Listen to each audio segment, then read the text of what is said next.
The next morning, the queen asked a simple question. Did you sleep well? The young woman shook her head. Then she whispered there was something beneath the bed, and for the first time in years, the queen smiled.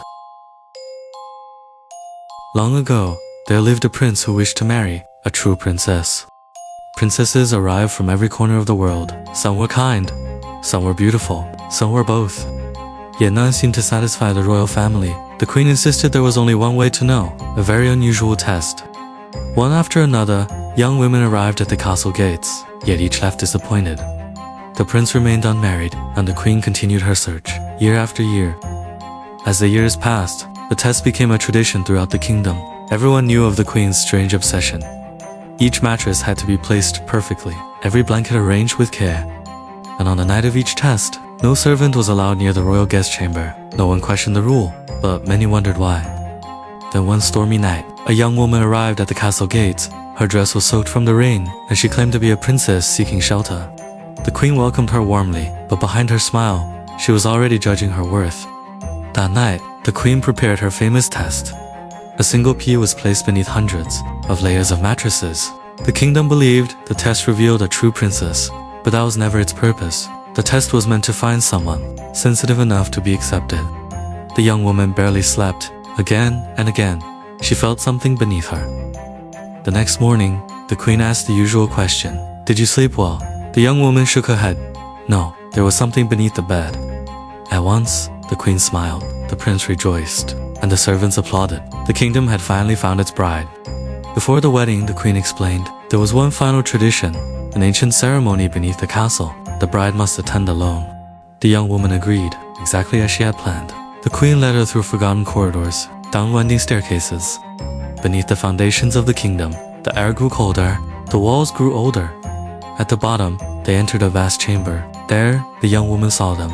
Dozens of crowns, countless wedding gowns, and the remains of brides who had never returned home. There had never been a marriage, only sacrifices. The queen raised her hands. Ancient words echoed through the darkness. A massive stone gate began to open.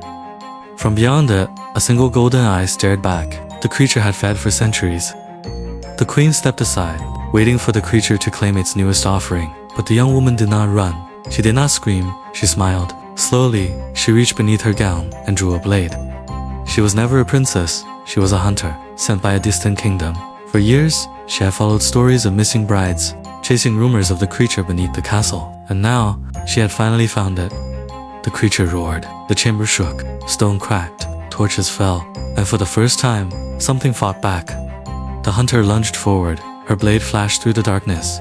The creature roared, the sound so powerful that the chamber itself trembled. Ancient pillars cracked. Dust rained from the ceiling. And the chains that had bound the creature for centuries began to break, one by one. The creature staggered backward. Its golden eye flickered, then flickered again. The darkness surrounding its body began to peel away. Like smoke, the queen collapsed to her knees. The hunter expected a corpse. Instead, something fell from within the fading darkness. A young man, pale, unconscious, dressed in ancient royal garments. The creature continued to dissolve around him, until nothing remained. Only the young man and the shattered chains. The hunter stared in disbelief. The monster had been the prince. Then another gasp echoed through the chamber. The hunter turned. The prince she had seen in the castle was changing. His youthful face began to fade, like paint washed away by rain. Wrinkles appeared. His hair turned silver, and the illusion shattered, revealing the king. For years, he had worn his son's face through ancient magic, hiding the truth from the kingdom, waiting for the day his real son might finally be freed. The queen crawled across the stone floor, toward the young man, toward her son. She gathered him into her arms. Her hands trembled, as though she feared he might vanish. For a long time, she had watched him suffer. Then the young man's fingers moved. The queen froze. Slowly, the prince opened his eyes. No golden glow, no trace of the curse, only tears. The queen began to cry openly. And for the first time, the prince looked upon his parents as himself. By dawn, the curse was gone. The creature was no more. The kingdom was finally free. The hunter quietly turned toward the exit. Her work was finished. Then a voice stopped her. Wait. The hunter looked back. The prince stood beside his parents, alive, human, free.